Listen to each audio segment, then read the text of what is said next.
It was not in the noise of the world that the message came to you. It was in that quiet place, where your mind softens, your spirit leans forward, and the weight of the unseen becomes impossible to ignore. You may not have known it, but last night, in the higher courts of heaven, your name was spoken. It was not whispered, it was declared. And as it was declared, a record was opened, a seal was broken, and something that had been locked away for years began to move toward you. Archangel Michael stood at the center of that divine assembly. In his right hand, a scroll sealed with gold threads, and across the seal was a single number written in light, 777,000. It pulsed like a heartbeat, alive, carrying not just wealth, but restoration, vindication, and provision. He stepped forward, his wings casting a glow across the floor, and spoke with a voice that seemed to fill the whole expanse. This has been delayed long enough. It is time for the appointed release. Mark the date, for heaven has already set it in motion. Even before the date was spoken, you could feel the shift. It was like a warm wind curling around your soul, carrying away the heaviness you didn't even realize you were still holding. You weren't just hearing about a promise, you were standing in the moment it began to manifest. Michael lifted his hand, and a calendar unlike any earthly one appeared, its pages made of light. He touched a single day, and as he did, the sound of trumpets rippled through the air. This, he said, is when it will be fully in your hands. But even before then, you will see signs, doors opening, conversations shifting, opportunities emerging without struggle. The current has already changed in your favor. The heavenly assembly leaned in as the decree was sealed. And as the seal was placed back into Michael's keeping, the room was filled with the fragrance of 1,000 blooming gardens at once. A sign that what had been planted long ago was now in full bloom.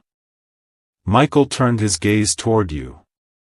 His eyes carried not just light, but understanding. He saw every moment you had been overlooked, every time you had been close to giving up, and every prayer you thought went unheard. Now, he said gently, you will see how much was always working for you, even when you saw nothing. The scroll began to dissolve into streams of the golden calendar he had touched moments ago now floated before you, its pages suspended in the air. Each page shimmered with dates written not in ink, but in threads of light. Some glowed faintly, as if they belonged to memories. Others pulsed with gentle promise, marking moments yet to come. Michael's hand hovered above them, and you noticed something remarkable. The closer his hand moved toward a date, the warmer the air around it became. And then, his hand stopped. The light from that date spilled outward, bathing you in its warmth. It was as though the future had leaned forward to touch you in the present. This, Michael said softly, is the day heaven has appointed for the full manifestation of your release. It is not a random day, it is a day that has been in the making long before you were even aware of this promise. Everything in your path has been gently steering you toward it. You tried to speak, but the words caught in your throat. There was something about this moment. This certainty, that left no room for doubt. You didn't have to hope anymore. You simply had to walk toward it. Michael then reached into the folds of his robe and brought out a small vial of oil. This, he explained, is the oil of recognition. When the signs of your appointed blessing begin to appear, you will know them instantly, not with your mind alone, but with your spirit. He poured a drop into your palm, and the moment it touched your skin, your senses expanded. You could see colors more vividly, hear faint echoes of laughter and music from places yet unseen, and feel the shift in the air when something good was drawing near. From now until that date, Michael continued, you will notice moments that feel strangely alive, encounters that seem too perfect to be coincidence, words that arrive at just the right moment, dreams that stay with you after waking. These are not random, they are the forerunners of your promise. As you walked forward, the heavenly scene began to merge with the edges of your everyday world. The golden streets gave way to the paths you knew, the light mingling with the familiar shadows of your life. But something was different now. You could still hear the faint sound of the bells in the distance, a reminder that the date was set, and the blessing was already in motion. And in your heart, you carried the certainty that nothing, no delay, no doubt, no obstacle, could stop what heaven had already decreed. The air felt different the moment you stepped back into your familiar surroundings. It wasn't that the world had changed, it was that you had changed. You carried something unseen yet undeniable, like a song quietly humming through your spirit. The streets you walked were the same, but the light seemed softer, more golden. Even the sound of footsteps around you felt in rhythm with a greater, unseen order. You could still feel the faint warmth of the oil Michael had poured into your palm. It was as if it had seeped past your skin, past your flesh, into the very core of you. That evening, as the sun began to set, you sat quietly by the window. The sky unfolded in shades of amber and rose, the kind of beauty that makes time slow down. And then, it happened. Your phone lit up with a message from a name you hadn't seen in years. It was a simple greeting at first, but the words carried a strange weight, a familiarity, and a timing that was too precise to be random. They spoke of a project, an opportunity, and, without realizing it, they mentioned a number. The number wasn't exactly $777,000, but it carried the pattern of sevens in a way that made your spirit sit up and listen. You felt it. That sudden spark. The oil of recognition at work. Michael had said it would happen, moments that felt strangely alive. And this was one of them. As you read the message again, you noticed a second detail. The date they suggested for the meeting was the same day Michael had shown you on the golden calendar. Your chest tightened, not with fear, but with the overwhelming awareness that heaven was already weaving the threads together. You closed your eyes and, for a moment, you could almost hear the bells again, distant, faint, but steady. They were pulling you forward, step by step, toward that exact date. It wasn't just about the money anymore. It was about the journey, the signs, the encounters, the way the invisible hand of God was shaping your days with divine precision. And deep in your spirit, you whispered, "I'm ready." The days that followed felt like a slow, steady unfolding. Not in a rush, but with the kind of timing that felt hand-stitched by heaven. Each morning you woke with a sense of expectancy, as if something was already waiting for you the moment you opened your eyes. The first sign came on a Wednesday morning. You were standing in line at a small cafe, the hum of quiet conversations all around you, when the person ahead of you turned unexpectedly and smiled.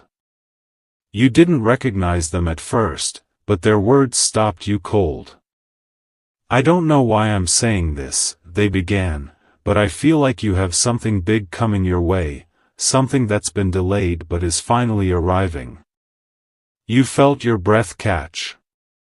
They didn't know about Michael. They didn't know about the golden calendar. Yet here they were, echoing the exact truth spoken in the courts of heaven. The second sign came just 2 days later. You were sorting through old papers in a drawer when an envelope fell to the floor. It was sealed, though you didn't remember placing it there. When you opened it, there was a small note inside with a handwritten message, "Sevenfold return." There was no signature, no explanation. But the number burned in your mind, sevenfold. The oil of recognition stirred again, and you felt that same warmth spread through your chest. The third sign came in the stillness of the night. You woke suddenly, though you didn't know why. Your room was quiet, the only light coming from the faint glow of the moon outside your window. And then you heard it, not with your ears, but deep within your spirit. The sound of bells. The same bells you had heard in heaven's court. They were distant, yet clear, like a whisper from eternity saying, "Stay ready. The date is fixed." You lay back down, your heart steady but alive with a quiet fire. It was no longer a question of if, it was only a matter of when. And with each passing day, the invisible current pulling you forward grew stronger. You were no longer waiting blindly. You were walking toward a moment that had already been written in the light. The days slipped by like pages turning in a book you didn't want to end. Every sunrise felt heavier with promise, every sunset felt closer to the unveiling. And then, the week of the appointed date arrived. The morning air carried a stillness that made you pause. It wasn't the absence of sound. It was the presence of something unseen, pressing gently against your spirit. Michael's words echoed in your memory, "When it is near, you will feel it before you see it." You had no special plans for that afternoon, but something in you insisted on taking a different route home. You didn't question it. You simply followed that inner nudge, as if heaven itself was directing your steps. Halfway down a quiet street, you noticed an elderly man sitting on a bench, looking directly at you. His eyes were bright, not with curiosity, but with recognition. As you passed, he spoke your name. You stopped. He gestured for you to sit beside him. When you did, he smiled softly and said, "The blessing you've been waiting for is closer than you think. It will come in a form you didn't expect, but when you see it, you will know." You didn't remember ever meeting him before, yet his voice carried the same calm certainty you had heard from Michael. He reached into his coat pocket and pulled out a small coin. It was gold, etched with the number 777. "This is just a token," he said, placing it in your hand, "but it carries the same promise. You are days, maybe hours, away." You felt the weight of the coin, warm against your skin, and in that moment, the world seemed to pause. The sounds around you faded. The air shimmered. It was as if heaven had leaned down again to say, "Yes. This is it." When you looked up to thank him, the bench was empty. No footsteps. No trace. Just the coin in your hand and the steady hum of your heartbeat, carrying the certainty that the appointed moment was now within reach. The appointed day arrived wrapped in a strange kind of quiet. Not empty quiet, but full quiet.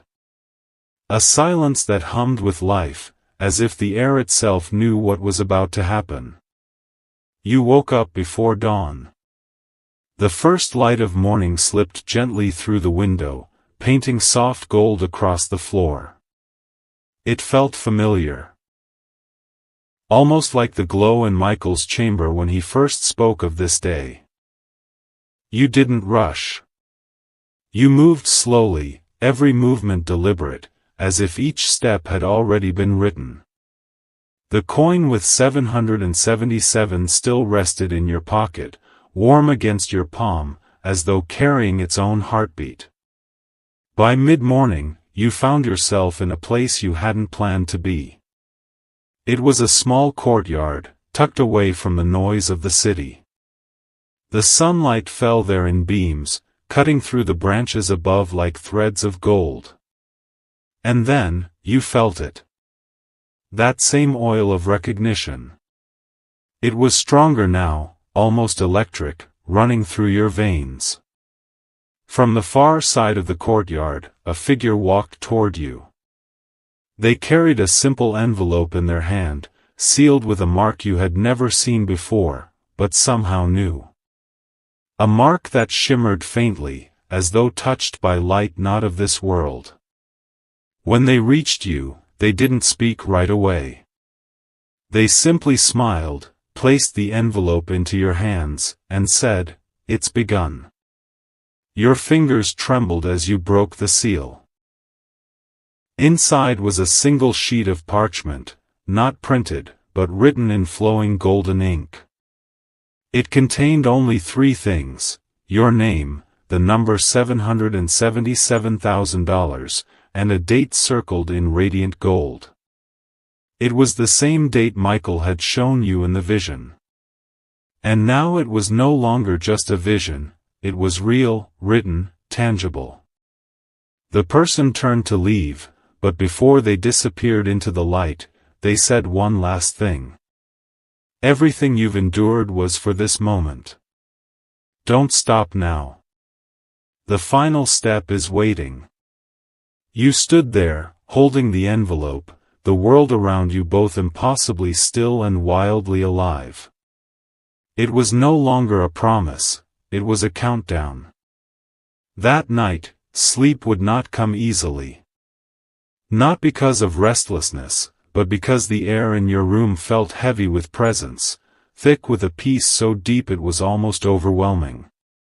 The envelope lay on your table, the golden ink glowing faintly in the dim light. Every time you looked at it, your heart whispered, "Soon." Around midnight, you felt a shift. It wasn't in the air or the walls, it was inside you. As if something had turned in your spirit, unlocking a door you didn't even know was there. And then, his voice. Clear. Strong. Undeniable. "Child of promise, are you ready?" It was Michael. Not in a dream, not in a vision, he was there, his presence filling the room like sunlight after a storm. His eyes carried both fire and gentleness as he stepped closer. "The final step is not about chasing the blessing," he said, "it's about aligning with the giver. You have prepared in patience. You have trusted in silence. Now you will act in obedience." From the folds of his robe, he pulled out something small and delicate, a silver key, simple yet shining with a light of its own.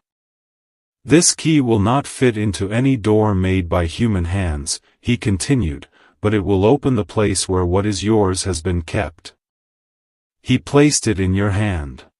The moment the metal touched your skin, images flashed before your eyes, rooms filled with abundance, treasures with your name written across them, and a single door bathed in golden light.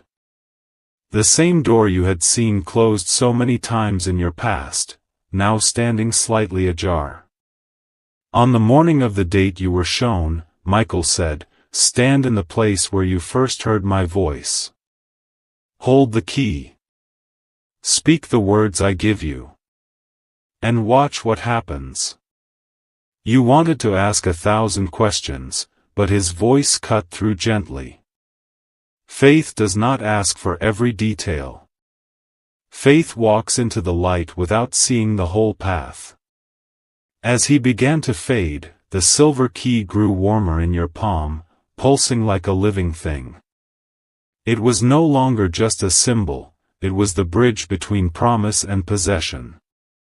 And you knew, with a certainty that shook you to your core, that the moment to turn that key was almost here. The morning of the appointed date arrived with a stillness unlike any you had ever known. It was not the silence of emptiness, it was the calm before a door swings open. The sky was painted in deep gold and soft rose, the kind of colors that seem to exist only on days heaven has marked. You felt it in your chest, a steady drumbeat that was not just your heart but the rhythm of something far greater moving toward you. The silver key Michael had given you lay on your table, glowing faintly in the early light. When you picked it up, it felt warm, not with heat, but with purpose. Every step you took toward the place where you first heard his voice felt guided, as if the ground itself had been prepared for your feet. The streets were unusually quiet. Even the air seemed to hold its breath. And then, as you reached the spot, you saw it. The door. It wasn't like the doors of stone or wood you've known. This one shimmered, not from paint or polish, but from light itself. It was the same door from your visions, the same door that had been shut every time before, except now, it was ajar. The air around it vibrated gently, almost like the hum of a distant melody. You stepped closer, every movement slow, as though time had stretched to let you take in every detail of this sacred moment. And then, you remembered Michael's words, "Stand in the place where you first heard my voice. Hold the key. Speak the words I give you." You placed your feet firmly on the ground. The silver key fit perfectly into your hand, as if it had been waiting for this moment all its existence. And then, in the stillness, his voice came again, not loud, but rich enough to fill the space around you. "It is yours. Turn the key." The weight of years, of waiting, of wondering, pressed into this single heartbeat. And as you lifted the key toward the light-filled door, the world seemed to pause, as if heaven and earth leaned closer to see what would happen next.